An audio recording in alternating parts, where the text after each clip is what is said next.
Oi, tudo bem? Aqui vamos nós. Paradigma, eis a questão. O que conta não é o que acontece com você, mas como você responde ao que acontece com você.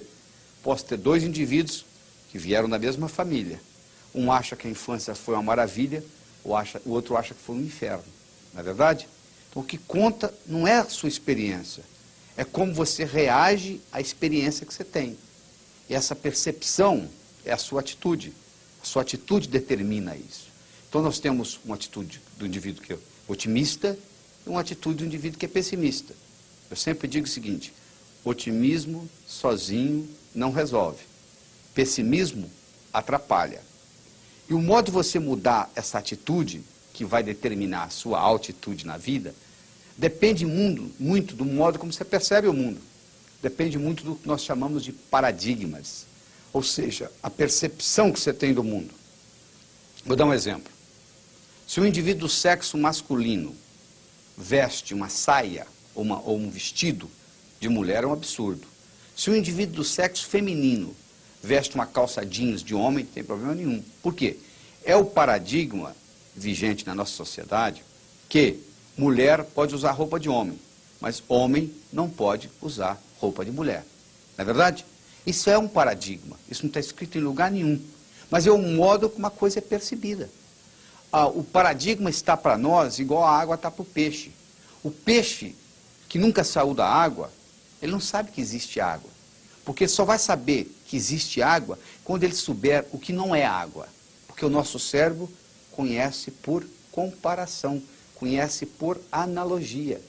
Então se ele não sabe o que não é água, ele não sabe que ele vive na água. Se você não está vivendo num paradigma diferente, você não sabe que você vive num paradigma. E aquele paradigma determina o que é possível e o que é impossível na sua vida. E o paradigma, de um modo geral, está ligado com um paradoxo. Quando você depara com um paradoxo, é hora de mudar o paradigma. Niels Bohr, que é um físico dinamarquês que ganhou o prêmio Nobel por causa da estrutura do átomo, ele tem uma frase que ele diz o seguinte: que bom que nós encontramos um paradoxo. É sinal que nós estamos prestes a descobrir um novo paradigma. Quando a situação se torna paradoxal, o único jeito que você tem é criar novos paradigmas. E os paradigmas vão se tornando obsoletos. Essa que é a realidade. Então, na época das carruagens, ganhava dinheiro quem fabricava carruagem, quem fabricava roda de carruagem. Depois que o Henry Ford introduziu o modelo T, todo mundo passou a andar de carro, não adianta você fabricar roda de carruagem mais. Hoje você tem que fabricar pneu, é verdade? Porque houve uma mudança no paradigma. E isso aí vai determinar o modo como você vive. Vou dar um exemplo muito simples. Houve uma época que o mundo era chato. Até que Nicolau Copérnico matematicamente provou que o mundo era redondo, e Cristóvão Colombo comprovou. Quando o mundo era chato, era impossível você fazer uma viagem de volta ao mundo num mundo chato. Quando o paradigma é do mundo redondo, agora você pode fazer uma viagem de volta ao mundo. Ou seja, quando há uma mudança de paradigma, há uma multiplicação de possibilidades. Ou seja, aquilo que era impossível na sua vida, com a mudança de paradigma, passa a ser possível.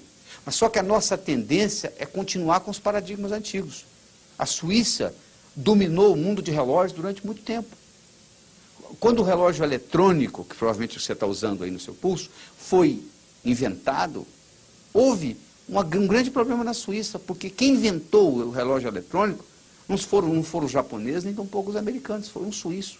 Mas quando o suíço apresentou aquele relógio, que não tinha corda, que não tinha mola mestre, que não tinha rubi, eles disseram: isso não é relógio, guarde isso. E os japoneses, a Seiko, e os americanos, a Texas Instruments, lançaram e tomaram conta do mercado. Os suíços, que dominavam o mundo de relógios, eles tinham 90% do lucro de relógios no mundo, chegaram a 15%. Eles tinham 65 mil funcionários, chegaram a 15 mil, tiveram que mandar 50 mil relojoeiros embora. Ficaram desempregados, porque houve uma mudança no paradigma. Na sua vida, se você examinar, você vai ver que muitos paradigmas estão mudando. E se você não acompanhar com essa mudança, você vai ficando para trás. E o paradigma determina a sua atitude, porque você nunca vai saber se é sorte ou se é azar, dependendo do que vem depois. Eu tenho uma história que eu conto no meu livro Sucesso Não Ocorre Por Acaso, que é a história de um menino que está sentado na calçada, numa pequena vila da China, e passa uma cavalaria, e tem um potrinho, um cavalinho que nasceu 5 ou 6 dias antes, e o potrinho não está conseguindo acompanhar o ritmo da cavalaria. E o dono da cavalaria vê aquele menino sentado e pergunta para ele: você quer esse cavalinho para você? Ele: quero. Ele ganha o cavalinho e leva para o quintal. Aí o vizinho do pai do menino vem para conversar com o pai do menino e diz: poxa, seu filho é de sorte, hein? Ele diz: por quê? Ele está sentado na calçada, ganha um cavalinho. Ele diz: pode ser sorte ou azar, o tempo dirá. O cavalinho cresce, o menino cresce, pegado um ao outro. Um dia o cavalo foge, vai embora, o rapazinho entra em depressão. Vem o vizinho: pô, seu filho é de azar, hein? Azar ou sorte, o tempo dirá, responde o pai do menino. 6 meses depois, o cavalo volta seguido de cavalos selvagens. O cavalo selvagem não tem dono, fecharam a porteira do curral, é deles. Vem o vizinho: seu filho é de sorte. Sorte, o azar, o tempo dirá. O rapaz vai montar num cavalo, o cavalo pula com ele, quebra a perna. Vem o vizinho: seu filho é de azar. Azar ou sorte, o tempo dirá. O reinado onde ele vivia declara guerra ao reinado vizinho. Todos os indivíduos da idade dele vão para a guerra, com exceção dele, está com a perna quebrada. Vem o vizinho: seu filho é de sorte. Sorte ou azar, o tempo dirá. Se eu chego num cassino, você está jogando, você está ganhando $1 milhão, você diz para mim assim: ganhei $1 milhão, eu pergunto: você já parou de jogar? Você diz: não. Você não ganhou ou perdeu até que você tirou as fichas da mesa. E aqui na nossa vida, nós tiramos as fichas da mesa quando nós morremos, quando nós transcendemos, quando nós mudamos o nosso endereço cósmico. Essa é que é a verdade. Só aí que nós tiramos a ficha da mesa. Porque às vezes uma coisa que parece azar é sorte, parece sorte é azar. O tempo dirá. Então por isso que essa atitude positiva, de você estar sempre vendo os dois lados da coisa, é muito importante. Nós vamos discutir em segmentos futuros desse vídeo a importância dos problemas. E continua a aplicabilidade desse processo de atitude. Então o que hoje é impossível na sua vida, é impossível baseando-se no paradigma que você vive. Se você mudar o paradigma, as possibilidades se multiplicam. E todas as vezes que você mudar o paradigma, você não quer mudar, porque mudando você está declarando que você está obsoleto. Você está começando de novo. E toda vez que você começa de novo, você tem que voltar a estaca zero. Os suíços, quando finalmente se deram conta que tinham que entrar no mercado do relógio eletrônico, eles tiveram que aprender eletrônica com os japoneses e americanos. Todo aquele know-how que eles tinham de implantar mola mestre, rubi e etc., não serviu de nada. Eles tiveram que começar de novo. Então você tem que estar preparado para, na hora que você fizer essa mudança, você tem que estar aprendendo novamente. Porque a única vantagem competitiva que nós temos hoje é a habilidade de aprender mais rápido. Porque os paradigmas se mudam com uma velocidade tão grande que o conhecimento que nós temos vai ficando rapidamente obsoleto. Mas existe um ditado do Mark Twain que diz o seguinte: se o único instrumento que você tem é o martelo, todo problema você pensa que é prego. A nossa tendência é dizer: não, peraí, eu sei como fazer isso. Eu já fiz isso no passado. O meu pai fez assim. Seu pai fez assim, não quer dizer nada. Aquilo pode ter servido na época do seu pai, mas não necessariamente serve nos dias de hoje. Voltamos a conversar.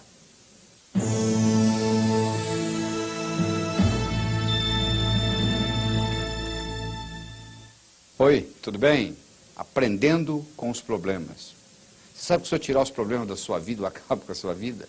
Se tirar os problemas do seu emprego, você perde o emprego. Se eu tirar os problemas da sua família, eu acabo com a sua família. A vida é um problema atrás do outro. O único pessoal que não tem problema é o pessoal que mora no cemitério. Assim mesmo eu tenho minhas dúvidas. O segredo não é você acabar com os problemas. O segredo é como você lidar com os problemas.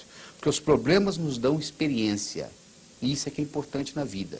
Depois que você morrer, depois que você transcender, depois que você mudar o seu endereço cósmico, quando você chegar lá do outro lado, eles vão lhe fazer 2 perguntas. Primeira pergunta: o que você aprendeu lá? Segunda pergunta: como que a sua passagem por lá melhorou o planeta Terra? Para você responder a primeira pergunta, o que você aprendeu lá, quando dá tudo certo, você não aprende nada, não é verdade? Quando alguma coisa sai de errado, aí você aprende com o erro. Então os problemas são exatamente isso, as oportunidades de você aprender. Então quando, por exemplo, o filhinho de papai, o pai não deixa o filho ter problema nenhum, o que acontece? Ele não fica preparado para a vida. O pai constrói, o filho mantém, o neto destrói. Você já escutou isso? Deixa eu lhe contar um problema que ocorreu comigo quando eu tinha 12 anos de idade e que foi uma situação crucial de mudança na minha vida. Quando eu tinha 12 anos de idade, o cachorro da minha vizinha sumiu. E ela achou que eu tivesse roubado o cachorro. Então ela chegou para mim e disse, cadê meu cachorro?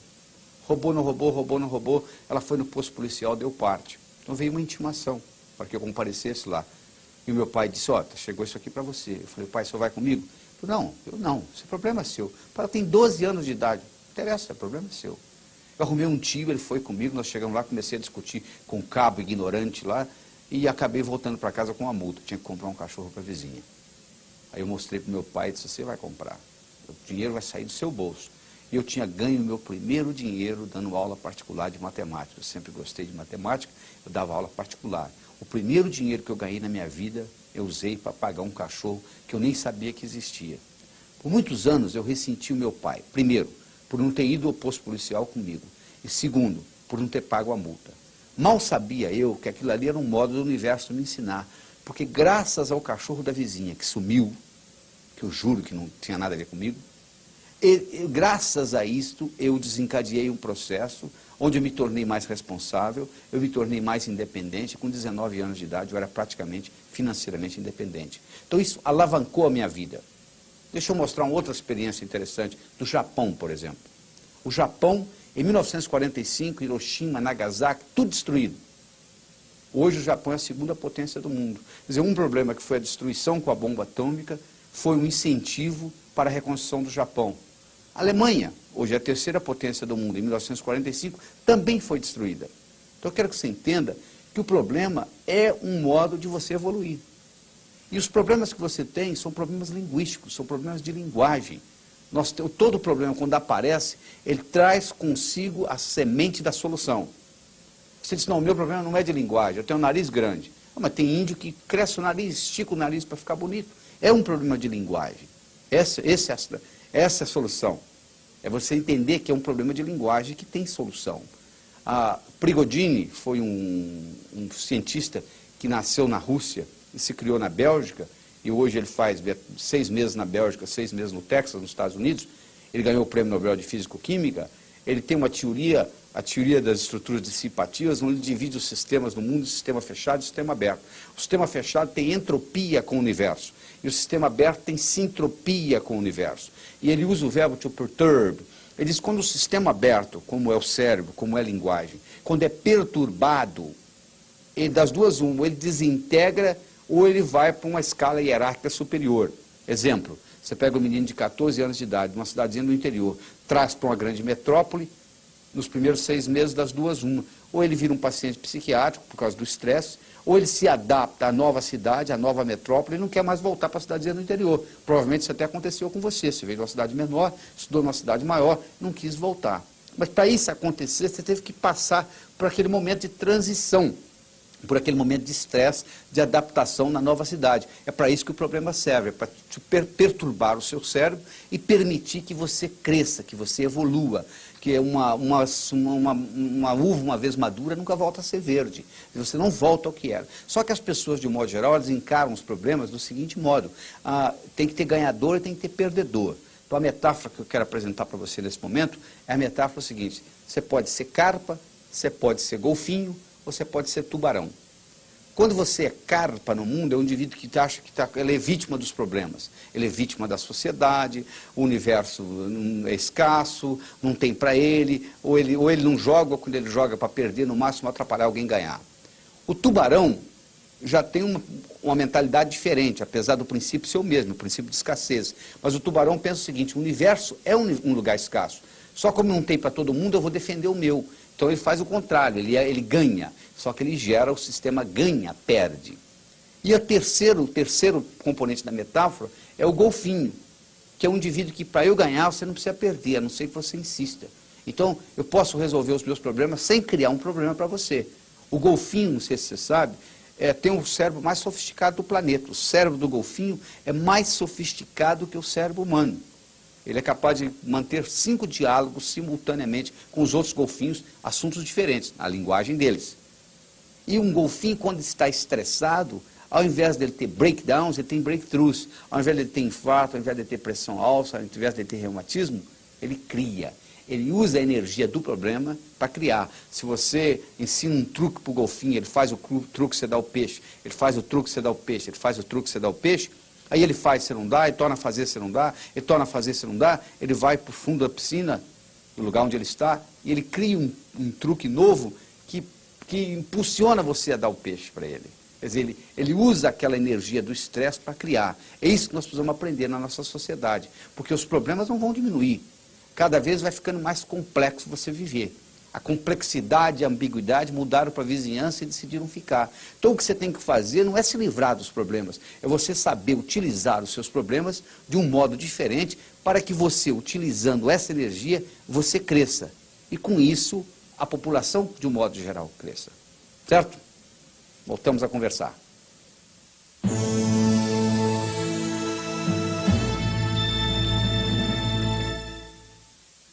Olá, tudo bem? Para quem que você trabalha? Você está sempre trabalhando para você, sabia disso? Mesmo que você seja assalariado, se você melhora, quem melhora é você. Napoleon Hill fez aquela pesquisa onde ele entrevistou 16 mil pessoas. Dos 16 mil, 1.000 eram milionários. Dos 1.000 milionários, ele selecionou 500, que além de terem dinheiro, tinham saúde, boa vida familiar, etc, etc, etc. E muitos daqueles indivíduos, eles começaram pobres e terminaram ricos. Todos aqueles indivíduos que começaram pobres e terminaram ricos, quando eles trabalhavam para alguém, eles trabalhavam como se a empresa fosse deles. Eles economizavam como se a empresa fosse deles. Eles administravam como se a empresa fosse deles. Porque se você tem a atitude seguinte, bom, eu não vou me empenhar nisso não, porque isso não é meu. O dia que eu tiver o meu negócio, aí é diferente. Aí o dia que você tiver o seu negócio, sabe o que acontece? No momento que você for fazer, você não tem know-how para fazer. Aí acontece o que acontece no Brasil. Mais de 50% das empresas abertas fecham nos primeiros 12 meses, porque o dono da empresa não tem know-how, porque ele não se empenhou em trabalhar para o outro, e o dia que ele abriu o dele, ele não tem know-how de como ser dono de empresa. Então o que você tem que fazer, se você é assalariado, é trabalhar como se a empresa fosse sua. E tem que trabalhar mesmo, porque sucesso só vem antes de trabalho no dicionário. Mas, por outro lado, trabalho sozinho não traz sucesso. Eles entrevistaram um milionário que ficou milionário aos 65 anos de idade, em Brooklyn, New York. E eles perguntaram para o indivíduo, por que o senhor ficou milionário aos 65? Por que não aos 55? Por que não aos 45? Sabe o que ele respondeu? Eu estava muito ocupado trabalhando, não tinha tempo de ganhar dinheiro. O que ele quis dizer com isso? Que às vezes você focaliza tanto no que você está fazendo, que você esquece de dar um passo para trás e ver a coisa numa perspectiva maior. Porque para você ser bem sucedido profissionalmente, você tem que fazer as coisas acontecerem. Não significa necessariamente que você tenha de fazê-las. Aí é que vem a palavra delegação, que pouca gente entende. Delegar significa que eu vou entregar para alguém que faça pior do que eu. De antemão eu já sei disso, mas eu vou entregar de qualquer jeito, porque eu delegando para outra pessoa, que faz pior do que eu faço, eu vou primeiro liberar o meu tempo para fazer coisa mais importante. E segundo, eu vou estar ajudando a outra pessoa. Você imaginou um cirurgião para operar, tivesse que ser um ótimo cirurgião? E como que ele vai se tornar ótimo? Ele tem que aprender. Alguém teve que delegar para ele chegar lá. Então a pessoa que não sabe delegar, ela está presa, porque você só tem 24 horas por dia, você tem um limite de tempo. O indivíduo que aprende a delegar, ele então alavanca, ele consegue fazer várias coisas ao mesmo tempo. A outra coisa importante para você entender em aspecto de sucesso profissional, é você entender a diferença entre a palavra eficiência e a palavra eficácia. Eficiência significa fazer bem feito, eficácia significa fazer o que precisa ser feito. Você pode fazer muito bem feito, mas não precisa ser feito, que diferença que faz? Nos Estados Unidos, aconteceu um acidente com 3 ou 4 crianças, onde elas ficaram presas dentro de geladeiras velhas, que iam para o basement, para o porão da casa, a criança entrava, a geladeira batia, você lembra que antigamente você deve ter visitado a casa da sua avó, a geladeira tinha uma maçaneta, e aquela tranca trancava. Então, de dentro não conseguia abrir. Então as crianças morreram asfixiadas, foi uma confusão enorme nos Estados Unidos, então eles decidiram montar geladeiras que abriam de dentro para fora também. E resolveram treinar as crianças no jardim da infância para abrir geladeira de dentro para fora. Na hora que está tudo pronto para começar, veio um sujeito e disse, para, não precisa nada disso. É só colocar um imã na porta da geladeira. Quando você bater, ela fecha. Se alguém ficar preso lá dentro, é só puxar o pé e abra. Aí o sujeito disse, não, mas está tudo preparado para ensinar para as crianças. Eu disse, mas não precisa. Ensinar o quê? Esse na sua geladeira da sua casa hoje, tem isso, tem um ímã que segura. Esse aqui é abrir, é só você puxar, não tem problema nenhum. Então olha que interessante. O que é isso? É fazer o que precisa ser feito. Todas as vezes que você for, na sua empresa, ou na sua vida de um modo geral, gastar tempo ou dinheiro com qualquer coisa, a primeira pergunta que você tem que fazer é a seguinte: isso precisa ser feito ou não? Se a resposta é não, não perca tempo fazendo. Porque o que acontece muitas vezes é a nossa famosa burocracia, né? Diz que a única coisa que nos livra da burocracia é a sua própria ineficiência. Você vê a burocracia, a quantidade de energia que nós gastamos fazendo coisa que não precisa ser feita. Esse aqui é o grande problema. Você utilizar a energia por nada. E isso é eficiente? É eficaz? Não está gerando efeito positivo. A outra coisa importante que você tem que entender no aspecto de trabalho é o aspecto de liderança. É o aspecto de você ser capaz de motivar as outras pessoas, de você ser um líder. Ser líder, você não nasce líder, você não vai num berçário e diz assim, aquele ali vai ser um bom líder, aquele não vai. Liderança é programação, você pode incorporar isso na sua vida em qualquer fase. Existem certos componentes, certos ingredientes que fazem um líder um líder. Um deles é a visão. O líder é um visionário, ou seja, ele consegue ver antes da coisa existir. O líder é um vendedor de sonho, ele está vendendo uma coisa que não existe ainda. Quando Kennedy, em 1961, falou que queria o homem pisando na Lua no final da década de 60, e dia 20 de julho de 1969, Neil Armstrong fez isto. Quando ele falou em 61, não haveria nenhuma possibilidade técnica daquilo acontecer, mas ele criou uma visão. Isso é muito importante. A outra coisa importante é você estar comprometido com o seu trabalho, com a sua visão. A visão nunca pode ser dinheiro, não tem nada errado com dinheiro, mas o dinheiro vem como consequência do seu trabalho, da sua visão, daquilo que você quer manifestar, pelo prazer de manifestar. A outra coisa importante é você saber se comunicar, você saber conversar metaforicamente. A metáfora é a linguagem dos deuses. É importante você trabalhar com integridade. Nem tudo que é lucrativo é íntegro, mas tudo que é íntegro é lucrativo a longo prazo. Essa frase é de Buckminster Fuller, que foi provavelmente um dos indivíduos mais inteligentes que viveu nesse século. Então você tem que ter integridade. Nós não tem nenhum camelô aqui. Você quer fazer o negócio de novo, e de novo, e de novo, e de novo. Você tem que usar mais a sua intuição no seu trabalho. A quantidade de informação dobra a cada 4 anos. A partir do ano 2000, dobra a cada 20 meses. Você não vai conseguir coletar todos os seus dados para fazer uma decisão. Intuição significa fazer decisões corretas com dados incompletos. E cada vez mais você vai ter que ser capaz de ter que utilizar essa intuição, que isso é uma característica do hemisfério direito. E você tem que também entender de realidade. Não adianta você dar uma de avestruz e enfiar a cabeça na areia. Você tem que entender onde você está operando, qual é o mercado, o que isso pode lhe dar de lucro. O seu pior competidor ainda não apareceu, vai surgir do nada. Porque a mudança é muito grande, a competição aumenta cada vez mais. Então você não só tem que trabalhar, mas você tem que dar um passo para trás e ver isso de uma forma diferente, de uma forma panorâmica, conseguir antecipar o futuro, trabalhar com excelência, trabalhar com inovação, estar em constante inovação, inovação o tempo todo, mudando, porque muda, o mercado muda, o mercado é dinâmico, ele está sempre em mudança, sempre em mutação. Do mesmo modo que o mercado está em constante mutação, a sua abordagem tem que estar em constante mutação, porque senão vai acontecer o que acontece com a maioria das empresas. Você pega as 500 maiores empresas mundiais em 95, você pega as 500 maiores empresas mundiais em 1960, 2/3 daquelas que eram grandes em 60 não existem mais. O que aconteceu? Elas acreditaram que tinham bastante sucesso, que eram grandes, o paradigma mudou, o mercado mudou, elas não conseguiram fazer nada. Não é verdade? Volto a conversar com você no próximo segmento.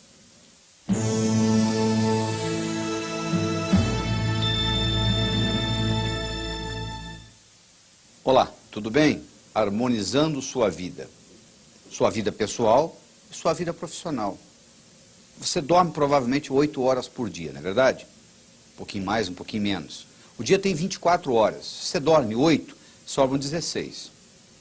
Você trabalha mais ou menos em torno de 8 horas por dia, talvez um pouquinho mais, talvez um pouquinho menos. Ora, se você está dormindo 8, só sobraram 16. Porque dormindo não conta, né? Sobraram 16. Dessas 16, metade você passa trabalhando. Se você não obtiver satisfação no seu trabalho, Meus pêsames. Você passa 50% da sua vida desarmonizado, estressado. Só que eu quero que você entenda que estresse em si não faz mal para ninguém. Sabe o que faz mal? É distresse. Se eu lhe der uma vara de pescar e você for para uma fazenda, daqui 2 meses você vai me devolver a vara e eu dizer, não quero não. Eu quero aquele estresse que eu tinha antes. Nós estamos acostumados com estresse. O pessoal reclama muito, mas também não consegue ficar sem estresse. Não tem nada errado com estresse. Nós vivemos, convivemos com estresse. Estresse faz parte da vida moderna. O segredo não é você se livrar do estresse. Para você harmonizar a sua vida, o segredo é você fazer igual o golfinho. O que eu ensinei o golfinho faz? Ele pega o estresse e ao invés dele ter breakdowns, ele tem breakthroughs. E ao invés dele ter pressão alta, reumatismo, envelhecimento precoce, ele usa esse estresse para criar. Mas se esse estresse passar um pouco demais e você não souber controlá-lo, é igual aquela pedrinha que você coloca no sapato. Coloca uma pedrinha bem pequenininha de areia no seu sapato, dentro do seu sapato, e vai andar durante o dia. No final do dia você me conta o que aconteceu. É apenas uma pedrinha, é uma coisinha à toa, mas faz uma diferença enorme. Às vezes um pequeno estresse que você carrega cronicamente pode fazer uma tremenda diferença na sua vida. Então o que eu quero que você aprender a harmonizar a sua vida, você tem que aprender a relaxar. O relaxamento é fundamental, porque o seu hemisfério direito, ele só trabalha quando você está relaxado. Se você tiver com a musculatura contraída, o hemisfério direito não entra em atividade. E você sabe, o hemisfério direito é a fonte da criatividade. As grandes descobertas no mundo ocorreram graças ao hemisfério direito. O Albert Einstein deitado na rede, imaginando que ele viajava no raio de luz. O Arquimedes deitado na banheira, saiu correndo nu na rua, gritando eureka, eureka, eureka. Então o relaxamento é fundamental para você descobrir novas coisas. E você não precisa ter muitas grandes ideias na vida, não. Às vezes você tem uma ideia boa, é o bastante para o resto da vida. Não é verdade? Outra coisa importante, respiração. Você sabia que se faltar oxigênio ao cérebro, imediatamente o cérebro desmaia? É importantíssimo. O cérebro representa 2% do peso do seu corpo e consome 20% do oxigênio que você respira.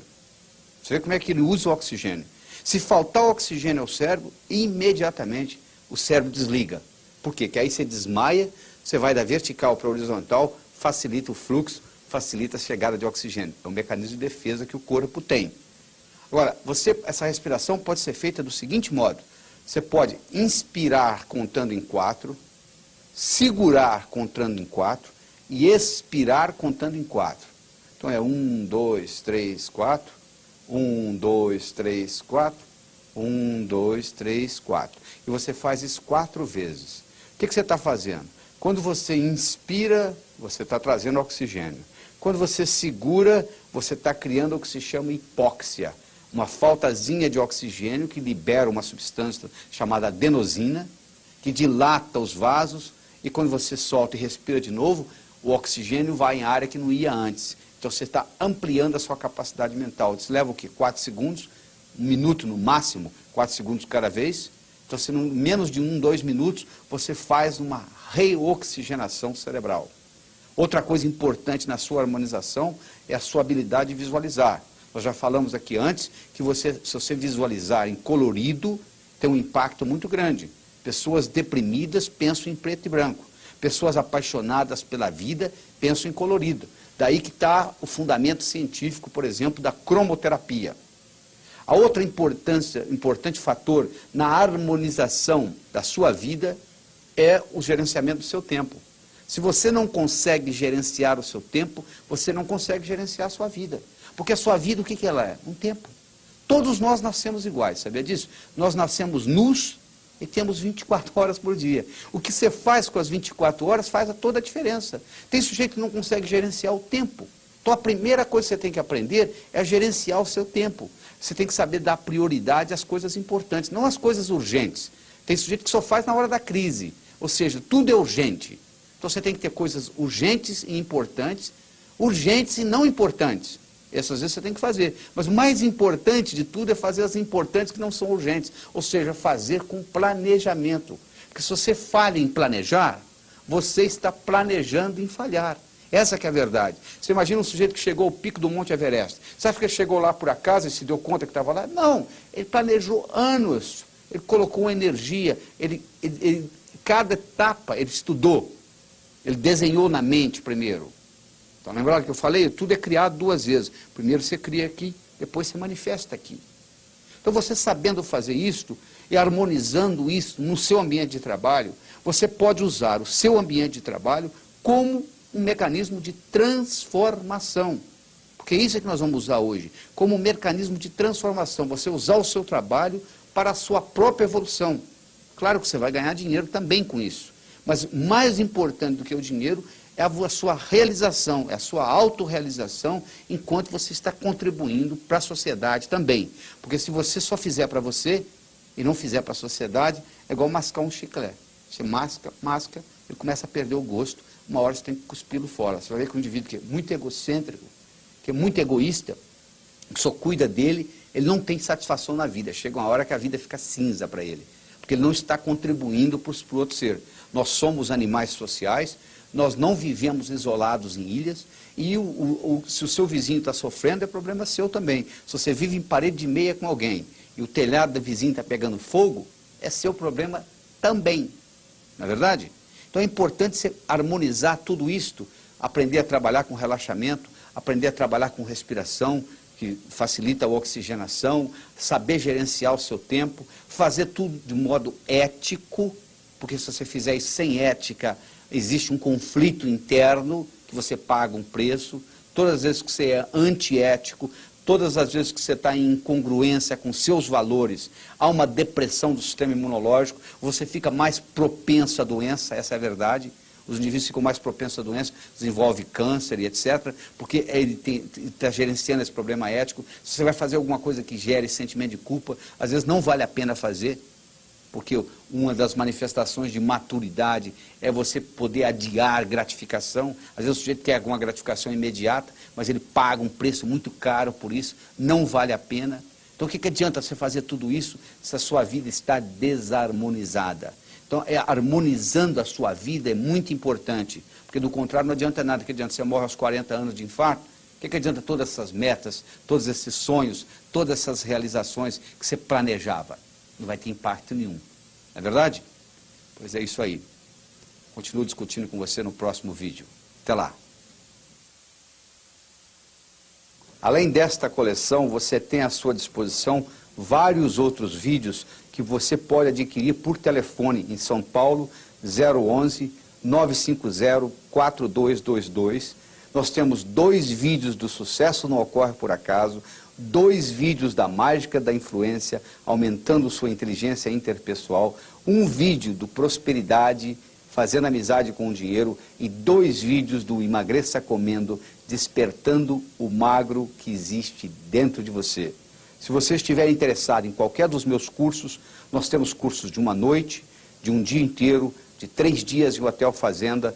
Ligue para 011 889